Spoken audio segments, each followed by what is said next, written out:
Hello friends, स्वागत करता हूं आपका आपके अपने YouTube channel pre Anil classes में। मैं हूं अनिल तिवारी और आज के इस वीडियो में हम पढ़ने वाले हैं क्लास 6 की जो एनसीईआरटी की संस्कृत है उसका चैप्टर 13 यानी त्रयोदशा अध्याय। कौन सा अध्याय? त्रयोदश अध्याय यानी कि चैप्टर 13, जिसका टाइटल है, शीर्षक है विमानयानम रचयामि। विमानयान कहलाता है हवाई जहाज़, एरोप्लेन। तो उसके बारे में एक्चुअल में इस पार्ट में क्या है कि बच्चों के मन की कल्पना, मतलब वो कितनी विशाल कल्पना कर सकते हैं, उसके बारे में बताया गया है। तो आइए शुरू करते हैं इस पाठ को। इसमें 4 श्लोक हैं यानी पद्य हैं। तो चलिए सबसे पहले पहला श्लोक या पहला पद्य शुरू करते हैं। राघव माधव सीते ललिते। यदि आपको गाना हो तो इसको गा भी सकते हैं। राघव माधव सीते ललिते विमानयानं रचयाम। नीले गगने विपुले विमले वायुविहारं करवाम। राघव माधव सीते ललिते, ये सबके नाम हैं। जैसे आप लोगों के फ्रेंड्स के नाम होते हैं वैसे ही 4 फ्रेंड्स हैं जिनका नाम है राघव, माधव, सीता और ललिता। राघव, माधव, सीता और ललिता। विमानयानम रचयामि, यानी कहते हैं कि हे राघव, हे माधव, हे सीते, हे ललिते, आइए हम सब मिल करके हवाई जहाज़ बनाएं, एरोप्लेन बनाएं। नीले गगने विपुले विमले। नीले गगने मतलब नीला जो आकाश है, ठीक है, जो नीला आकाश है उसमें क्या करते? विपुले मतलब बहुत अधिक, विशाल जिसको बोल सकते हैं, विस्तृत। और विमल मतलब होता है स्वच्छ, साफ सुथरा। तो नीले गगने विपुले विमले वायु विहारम करवामि। वायु विहार का मतलब होता है कि वायु में हम भ्रमण करें। जैसे हनुमान जी उड़ते थे ना, देखा होगा आपने, हवा में उड़ते थे, ठीक है ना। तो उसी तरह से वायु विहारम यानी हवा में उड़े, ठीक है। वायु विहारम और करवाम का मतलब क्या हो जाएगा कि करें। तो इस पूरे का अर्थ क्या हो जाएगा? इस पूरे का अर्थ हो जाएगा हे राघव, हे माधव, हे सीता, हे ललिता, हम सब मिलकर के हवाई जहाज़ बनाएं और बहुत ही विस्तृत और विशाल स्वच्छ नीले आकाश में हम वायु विहार करें, यानी कि भ्रमण करें। इंग्लिश में इसको क्या बोलेंगे? Hey Raghav, Madhav, Sita and Lalita, let us build planes and let us roam in the blue vast and serene sky. Clear है? चलिए अब दूसरा श्लोक शुरू करते हैं। उन्नत वृक्षं तुंगं भवनं क्रांत्वाकाशं खलु याम। कृत्वा हिमवन्तं सोपानं चंद्रलोकं प्रविशाम। उन्नत वृक्षम, उन्नत का मतलब होता है ऊंचे ऊंचे, और वृक्ष का मतलब वृक्ष।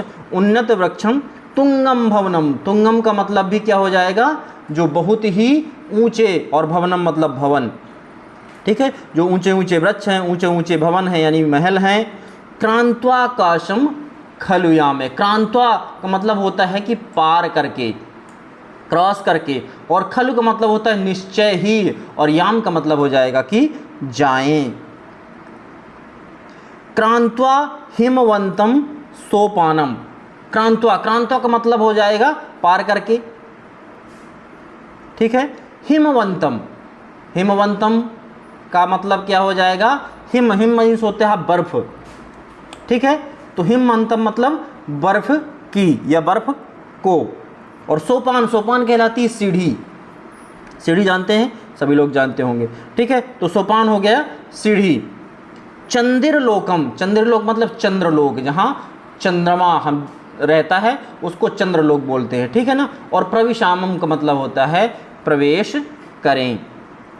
तो उन्नत वृक्षम तुंगम भवनम क्रांत्वाकाशम खलु यामो कृत्वा हिमवंतम सोपानम चंद्रलोकम प्रविशामय। इस पूरे का अर्थ क्या हो जाएगा? ऊंचे ऊंचे वृक्ष, ऊंचे ऊंचे मकान को निश्चित रूप से पार करके हम आकाश में जाएं और बर्फ की सीढ़ी बना करके चंद्रलोक में प्रवेश करें।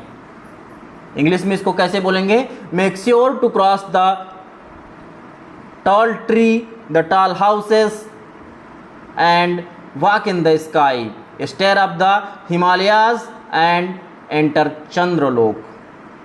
क्लियर है? चलिए नेक्स्ट श्लोक देखते हैं। नेक्स्ट श्लोक क्या है?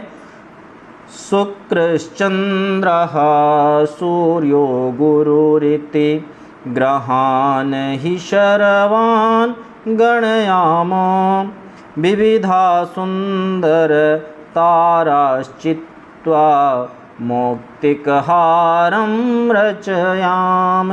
शुक्रश्चंद्रः सूर्यो गुरुरिति। शुक्र चंद्र सूर्य गुरु इति ग्रहान ही सर्वान गणयामय। क्या मतलब हो जाएगा इसका? यानी जो शुक्र है, चंद्र है, सूर्य है, गुरु है, इन सभी को, गुरु यानी बृहस्पति, इन सभी को क्या करें हम? ग्रहान यानी ग्रहों को, गणयाम यानी कि गिने। क्या करें? गिने। गणयाम का मतलब गिने। विविधा या मतलब विविध प्रकार के, बहुत सारे। सुंदर ताराश चित्वा। सुंदर तो आप लोग जानते ही हैं। सुंदर तारा यानी तारों को, ठीक है ना, जो स्टार्स होते हैं। चित्वा मतलब चुन करके, ठीक है ना। जैसे फूल चुनते हैं ना, फूल तोड़ते हैं तो उनको बोलते हैं फूल चुनते हैं। उसी प्रकार से हम तारों को चुन करके मौक्तिक हारम रचयाम। मौक्तिक मतलब कहलाता है मोती, और हार जानते ही हैं आप, नेकलेस। तो मौक्तिक हारम रचयाम है, रचयाम यानी बनाएं। तो इस पूरे का अर्थ क्या हो जाएगा कि शुक्र, चंद्र, सूर्य और गुरु आदि ग्रहों को हम निश्चित रूप से गिने और अनेक सुंदर तारों को चुन करके और मोतियों का हार बनाएं। क्लियर है? इसको इंग्लिश में क्या बोलेंगे? Venus, Moon, Jupiter and Sun. Count all the planets. Make pearl necklace by choosing many beautiful stands of stars. Stands of stars. Clear है? चलिए अगला श्लोक देखें।